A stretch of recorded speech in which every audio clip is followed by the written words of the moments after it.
The message came on a quiet Tuesday afternoon.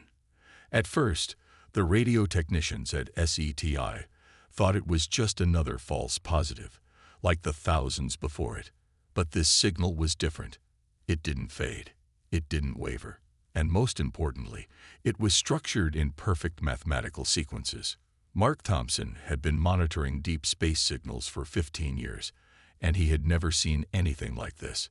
His hands trembled as he called his supervisor. Within hours, the small observation station in New Mexico was crowded with scientists, military personnel, and government officials. The message itself was elegant in its simplicity. Binary code translated into basic mathematical concepts, then into simple pictorial representations, and finally into a crude but understandable form of communication. It took the world's best computers and brightest minds just 3 days to crack the basic translation matrix. "They're warning us," said Dr. Thompson, his face illuminated by multiple screens displaying the decoded message. The room fell silent. The collection of world leaders and military commanders gathered in the emergency United Nations session leaned forward, their faces grim. The message played out on the main screen, now translated into all major Earth languages. The aliens called themselves the Collective, a union of 17 different species spread across 3 spiral arms of the galaxy. But they weren't reaching out for peaceful first contact. They were running. "Your civilization has been detected," the message stated. "The Ravagers have noticed your technological emissions. They are coming. You have perhaps 2 Earth years before they arrive." The accompanying data packets showed images that made hardened generals flinch. Entire worlds reduced to barren rocks. Space stations torn apart like paper. Fleets of organic-looking ships that seemed to be alive, hunting through the stars with terrible purpose. The Ravagers, as the Collective called them, were the galaxy's perfect predators. They had evolved on a death world, becoming the apex predators of apex predators. When they achieved spaceflight, they simply continued their evolutionary directive. Hunt, kill, consume. They didn't negotiate. They didn't trade. They didn't show mercy. "How many civilizations have they destroyed?" asked General Roberts during the 3rd emergency session.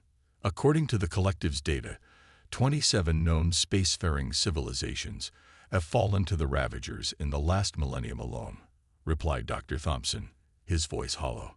"The Collective survives only by staying hidden, by running, by abandoning worlds at the first sign of the Ravagers' approach." The data showed that the Ravagers' technology was centuries beyond Earth's current capabilities. Their ships could regenerate damage. Their weapons could tear through any known material. Their hunters could track prey across light years. But it was the biological data that truly terrified the scientists. The Ravagers had evolved natural armor plating, multiple redundant organs, and a nervous system that could operate even when partially destroyed. They were living tanks with the intelligence to build spaceships. The world's governments did what governments do best. They argued. Some wanted to try hiding, to shut down all broadcasts and hope the Ravagers would pass Earth by. Others wanted to attempt diplomatic contact, despite the Collective's warnings that it was futile. A few suggested surrendering immediately, hoping it would lead to a quick and painless end. But as the debates raged on, the military leaders of various nations began quietly sharing information, forming plans. They all recognized the same truth. Humanity had no choice but to fight. In the following weeks, as the world gradually learned about the threat approaching from the stars, something unexpected happened. Instead of panic, there was determination. Instead of despair, there was resolve. Humans had faced extinction-level threats before, from ice ages to massive volcanic eruptions to giant meteors. Each time, they had survived. "We're not running," General Roberts announced at the first meeting of the newly formed Earth Defense Council. "This is our home. And if these Ravagers want it, they'll have to fight us for it." None of them knew it yet, but humanity was about to remind the galaxy of a simple truth. Earth had produced its own apex predators. and we had never taken kindly to competition. The collective's second transmission arrived 3 days after the first. This time, they sent detailed information about their enemy, and what they shared made Earth's military leaders lose sleep. The holographic display in the Earth Defense Council chamber showed a Ravager in full detail. The creature stood nearly 10 feet tall, with naturally armored plates covering its muscular body. Multiple rows of eyes allowed it to see in almost every direction at once. Its claws could tear through steel, and its teeth were designed to crush bone. They evolved on a planet with triple Earth's gravity. Dr. Thompson explained to the council. Their muscles are dense enough to stop bullets. Their reflexes are faster than our best combat robots, and that's just their physical capabilities. The room was silent as he continued scrolling through the data. Their technology is even more frightening. They've developed organic tech hybrid ships that can heal themselves.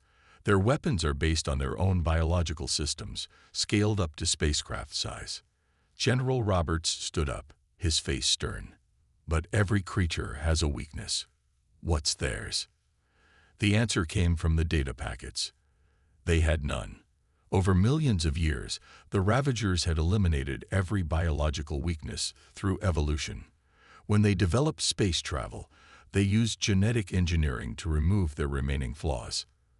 They're perfect predators, Dr. Thompson said, his voice heavy. The collective has been running from them for centuries because fighting is futile. No species has ever successfully defended against them. But as the briefing continued, something caught the attention of Dr. Lisa Reed, an evolutionary biologist. She noticed a pattern in the Ravagers' hunting behavior. They don't just kill, she explained, pointing to various attack records. They hunt. They stalk. They terrorize. Look at their attack patterns. They deliberately prolong encounters to maximize fear in their prey. This observation led to a breakthrough. The Ravagers hunted using a complex system of sensing fear pheromones. Every species they had encountered produced these chemicals when terrified, making them easy to track and hunt. The council spent weeks analyzing the data. They learned that the Ravagers' society was built entirely around hunting. They had no art, no music, no culture beyond the pursuit of prey. Their language had dozens of words for different types of hunting, but none for peace or cooperation. Their ships don't just look like predators, one engineer noted, studying the technical data. They're designed to inspire terror. The Ravagers feed on fear as much as flesh. As humanity prepared for war, the collective continued sending information. They explained how other civilizations had fallen. Some had tried hiding in underground bunkers. The Ravagers dug them out. Others had attempted to fight with massive war fleets. The Ravagers treated it like sport. A few had tried to negotiate. They were consumed first. But during one briefing session, a junior military analyst raised an interesting point. Has anyone noticed that all the species in the collective evolved as prey animals? Look at their biological data. They all came from herbivorous or scavenging ancestors. This observation sparked intense discussion. Earth was different. Humans had evolved as predators ourselves. We weren't the strongest or the fastest, but we had been clever enough to become Earth's dominant species. Maybe that's why we're thinking about this differently, General Roberts mused. The collective's only strategy is to run and hide. But when we're threatened, we don't just run. We fight back. The weeks turned into months, and Earth's preparations continued. Factories were converted to produce weapons and ships. Military training programs were revised to face the new threat. Scientists worked around the clock to develop new technologies. But most importantly, humanity began to think like hunters again. We studied the Ravagers not as invincible monsters, but as animals. Dangerous animals, yes, but still animals. And every animal, no matter how powerful, could be hunted if you understood it well enough. The question was, could humanity remember its predatory past in time to save its future? The long-range sensors detected them first, massive shapes moving at the edge of the solar system, their organic tech ships looking like giant spaceborne predators. The Ravagers had arrived 6 months earlier than expected. Earth's first line of defense consisted of automated drones and sensor platforms. They watched as 3 Ravager ships, each bigger than the largest Earth battleship, crossed Neptune's orbit. The ships looked like deep-sea creatures mixed with modern technology, all teeth, claws, and living metal. "They're testing our defenses," General Roberts said, watching the main display at Earth Defense Command. "Just like predators testing their prey's weakness." The first battle lasted less than an hour. The Ravager ships ignored the drones' attacks completely, their living hull simply absorbing or regenerating any damage. They moved with the grace of hunters, elegant and deadly. But the battle wasn't meant to stop them. It was meant to study them. "Look at their movement patterns," Dr. Reed pointed out during the post-battle analysis. "They're not just efficient. They're enjoying this. They're playing with our defenses." The second line of defense was a fleet of remote-controlled warships. No human crews were risked in these early encounters.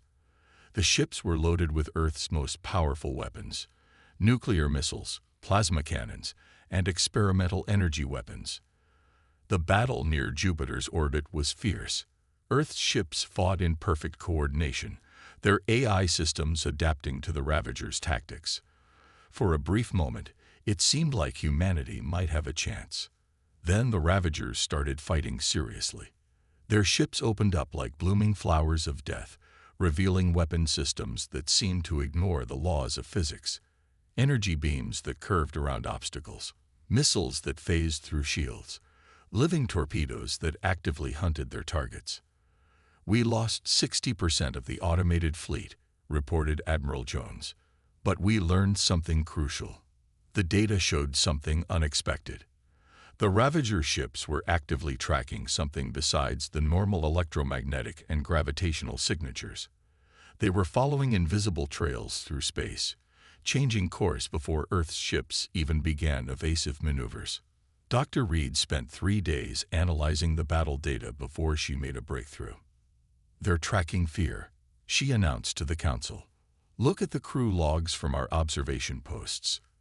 Every time the human observers felt terror watching the battle, the Ravager ships changed course toward them.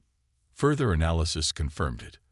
The Ravagers had developed technology to detect and track fear pheromones, even through the vacuum of space. It was how they had hunted so effectively for millions of years. "But our unmanned ships," General Roberts said slowly, "they can't feel fear."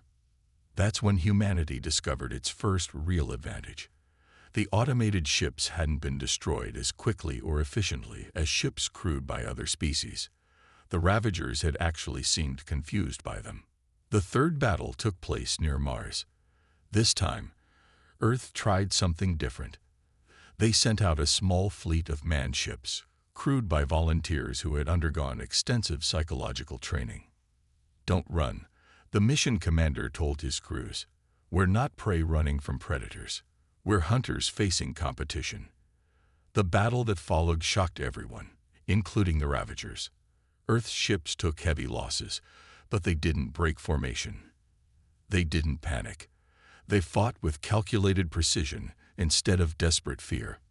The Ravager ships' movements became less certain. Their attacks lost some of their fluid grace. For the first time, they seemed confused. "They can't read us," Dr. Reed explained later.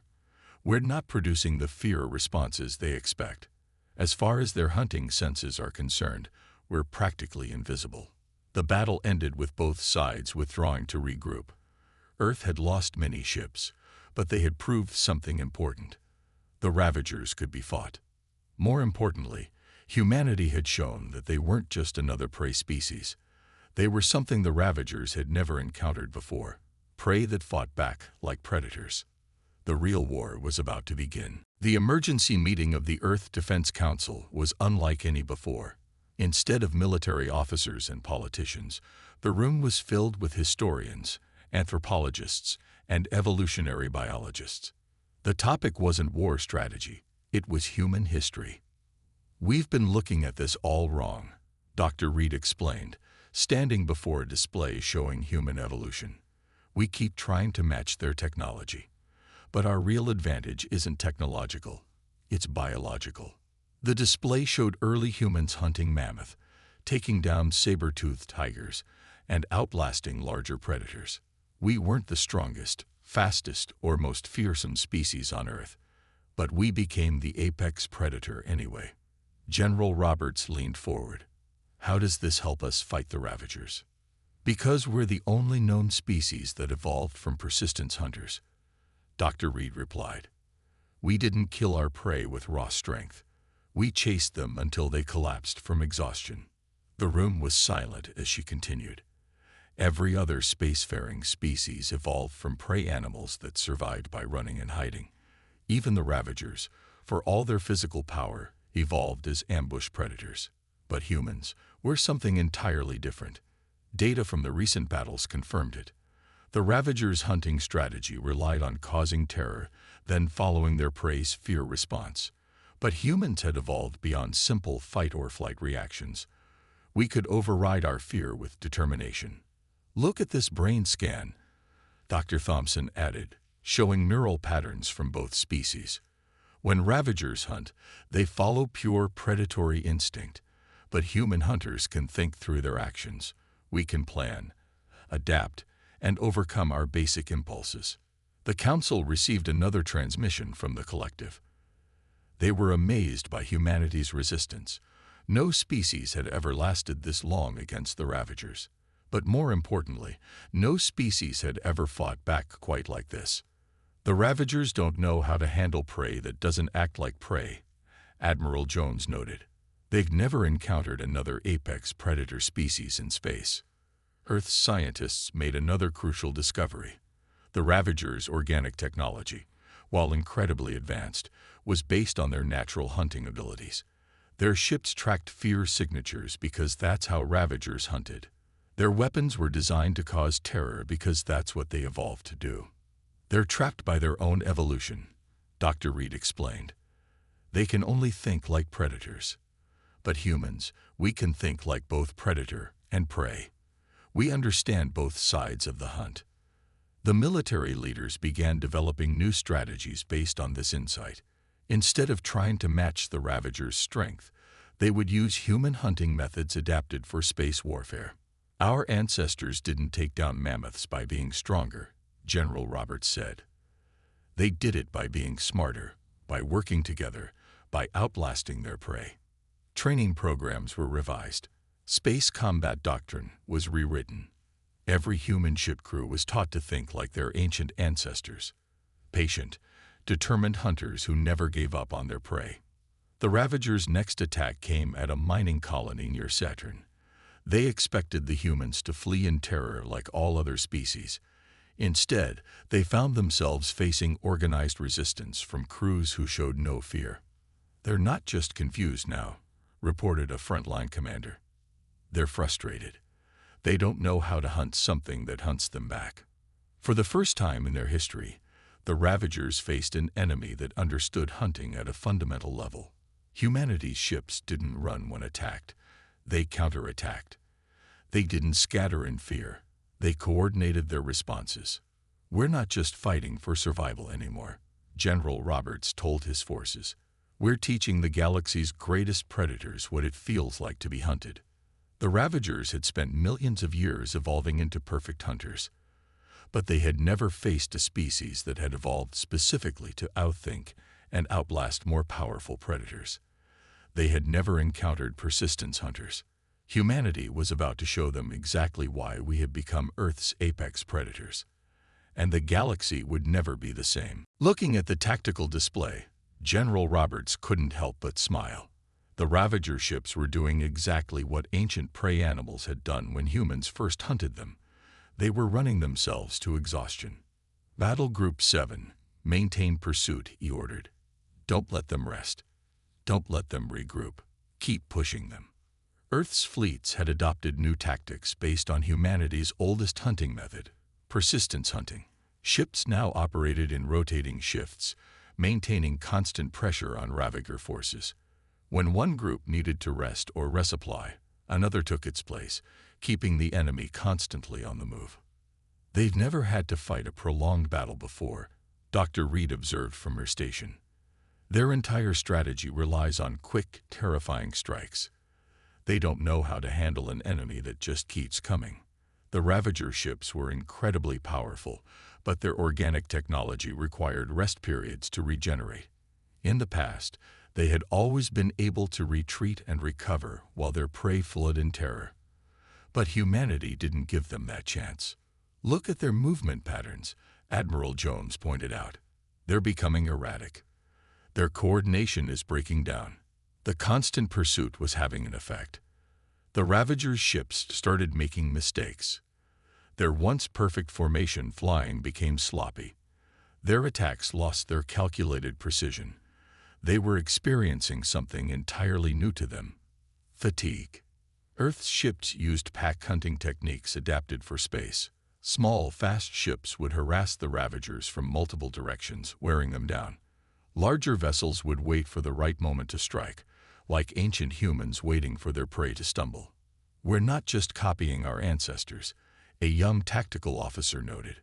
"We're applying their wisdom to three-dimensional space warfare." The collective watched in amazement as humanity turned the tables on the galaxy's apex predators. Their transmissions now carried a tone of hope that had been absent for centuries. One particular battle demonstrated the effectiveness of humanity's strategy. A group of Ravager ships had attacked a human colony near Titan. Instead of facing desperate resistance from terrified defenders, they found themselves caught in an elaborate trap. Human ships emerged from hiding places in Saturn's rings, using the ice and debris for cover. They didn't try to overwhelm the Ravagers with firepower. Instead, they forced them to keep moving, keep fighting, keep burning energy. "Their ships are like their bodies," Dr. Thompson explained during the battle analysis. "They're designed for explosive power, not endurance, and we're forcing them to fight an endurance battle." Hour after hour, the battle continued. The Ravagers couldn't disengage. Any attempt to retreat was cut off by waiting human vessels. They couldn't rest. The attacks kept coming from different directions. They couldn't even predict their enemies' actions because humans weren't following fear-based reaction patterns. "They're starting to understand," General Roberts said, watching the enemy ships' increasingly desperate maneuvers. "They're learning what it feels like to be hunted." The battle ended with something unprecedented. The Ravager ships attempted to surrender. But their biology and technology weren't designed for submission. They didn't even have a way to communicate peaceful intentions. The battle ended with their destruction. News of the victory spread quickly. The collective's member species, who had lived in terror of the Ravagers for so long, began to see humanity in a new light. We weren't just fighting the Ravagers, we were hunting them. "It's not about having better weapons or stronger ships," Admiral Jones told his crews. "It's about having something they don't: the experience of being both predator and prey." As more battles followed the same pattern, the Ravagers began to show signs of something they had never exhibited before: desperation. Their attacks became reckless, their strategies fell apart, and their legendary coordination dissolved. The hunters were becoming the hunted, and they had no evolutionary framework to handle this reversal. The same instincts that had made them perfect predators were now becoming their greatest weakness. Humanity was about to teach the galaxy's apex predators their final lesson. The first time a Ravager ship fled from battle, the human fleet commanders couldn't believe their eyes. These creatures, who had terrorized the galaxy for millions of years, were running away from combat. "Play that sensor recording again," General Roberts ordered, leaning forward in his command chair. On the main screen, they watched as the massive organic tech vessel abandoned its hunting formation and accelerated away from Earth's forces. "They're not retreating strategically," Admiral Jones observed. "They're running in panic. Look at those engine signatures. They're burning fuel at maximum rate without any concern for efficiency." Dr. Reed's analysis confirmed what they were seeing. Their biochemical signatures are chaotic. These creatures are experiencing something they've never felt before: genuine fear. The change had been gradual but undeniable. Over the past months, the Ravagers' behavior had shifted. Their once coordinated fleet movements became scattered. Their hunting patterns fell apart. They started making mistakes that would have been unthinkable earlier. It's like watching an apex predator realize it's not at the top of the food chain anymore, Dr. Thompson said, studying the data. Their entire society, their technology, their biology, it's all built around being the ultimate hunter. They don't know how to be prey. The collective's observers reported similar changes across the galaxy. Ravager forces were withdrawing from their traditional hunting grounds. Their ships were gathering in defensive formations, something they had never done before. Their pack animals breaking apart under pressure, a military psychologist explained. When a social predator loses confidence, the entire pack structure can collapse. The turning point came during the Battle of Europa. A large Ravager fleet had gathered, seemingly preparing for a major assault on Earth's outer colonies. But human forces didn't wait for the attack. They struck first, using all the lessons they had learned. The battle that followed was unlike anything the galaxy had seen. Human ships moved with precision, born from millions of years of hunting experience. They separated the Ravager ships from each other, isolated them, and wore them down systematically. Just like our ancestors splitting up a herd of prey, General Roberts noted. Divide, isolate, exhaust, and eliminate. The Ravager ships fought back with their usual devastating weapons, but their attacks lacked coordination. Some ships fired on empty space, their fear detection systems confused by the absence of terror from their opponents. Others tried to flee, only to find escape routes cut off by waiting human vessels. Their technology is failing them, Dr. Thompson reported. Their organic tech ships are picking up their own fear signatures now. They're getting confused by their own terror. The collective sent urgent messages reporting an unprecedented phenomenon. Ravager ships were beginning to attack each other. Their fear-based targeting systems, overwhelmed by the fear emanating from their own kind, could no longer distinguish friend from foe. They're experiencing what every apex predator on Earth eventually learned, Dr. Reed explained to the council. There's always something higher up the food chain. Always something smarter, more determined, more adaptable. As the battle progressed, something extraordinary happened. The remaining Ravager ships, instead of fighting to the death as they always had, attempted to scatter in different directions. It was pure panic, the kind of blind fear they had always inspired in others. Send the message to all ships, General Roberts ordered. Execute final phase, Operation Persistence. Earth's fleet moved with deadly purpose, not allowing a single Ravager ship to escape. The hunters who had terrorized the galaxy were experiencing their prey's last moments, their final desperate attempt to flee from death. The Battle of Europa marked the beginning of the end for the Ravagers. Their reputation for invincibility was shattered. Their confidence was broken. But most importantly, their identity as the galaxy's apex predators was destroyed. Humanity had not just defeated them in combat.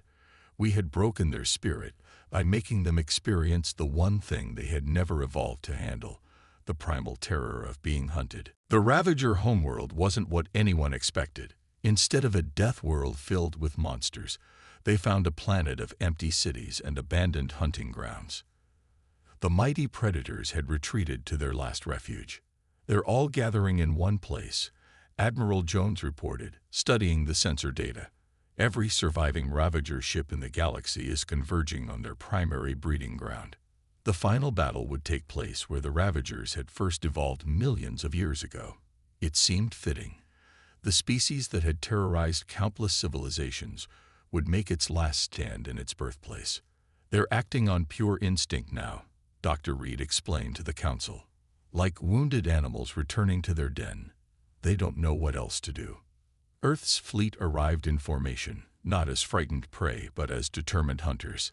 The ships carried the flags of every human nation, representing our species' unity in this final hunt. The collective's observers watched from a safe distance, recording the historic moment. This isn't just about survival anymore, General Roberts told his crews.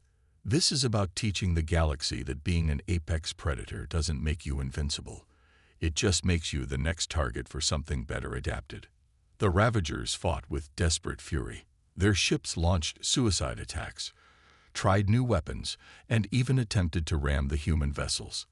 But there was no coordination, no strategy, just the blind panic of cornered beasts. "Look at their attack patterns," Dr. Thompson noted.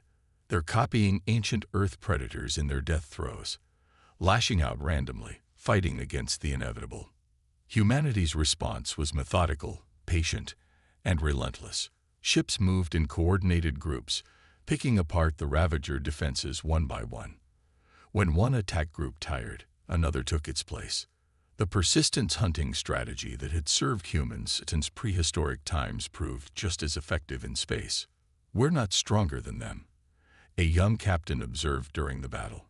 "We're not faster. We're not more technologically advanced. We're just better at adapting, better at working together, and better at turning our weaknesses into strengths." The Ravagers' final defense collapsed after 30 hours of continuous combat. Their mighty organic tech ships, once the terror of the galaxy, lay broken and drifting. Their homeworld, protected by defenses built over millions of years, stood exposed. "They're broadcasting something," communications reported. "It's not their usual hunting signals. This is different." The signal was analyzed and translated. For the first time in their history, the Ravagers were trying to communicate with their prey. But they had no words for peace, no concept of surrender. The closest they could come was expressing confusion about their role in the universe. "They're asking why," Dr. Reed translated. "They don't understand how they went from being the galaxy's ultimate predator to being hunted to extinction." The answer was simple, though the Ravagers couldn't comprehend it. They had evolved to be perfect predators, but they had stopped evolving after that. Humans, on the other hand, had never stopped adapting, never stopped learning, never stopped finding new ways to overcome stronger opponents. The final assault was quick and decisive. Humanity had learned from Earth's history. When apex predators fall, they'd fall quickly. Within hours, the Ravager civilization that had terrorized the galaxy for millions of years ceased to exist. The collective's message after the battle was simple: the hunters are gone. The galaxy is free. But humanity's response revealed how differently we thought. No, the galaxy isn't free from hunters. It just has new ones. But we're the kind of hunters who protect our territory, not destroy it. We're the kind who understand both predator and prey, because we've been both. As Earth's fleet returned home, the galaxy began to understand a fundamental truth. Being an apex predator didn't guarantee survival. What mattered was the ability to change, to adapt, to become something more than just a hunter or prey. Humanity had proven that the most dangerous predator wasn't the strongest or the most fearsome. It was the one that could think, learn, and evolve.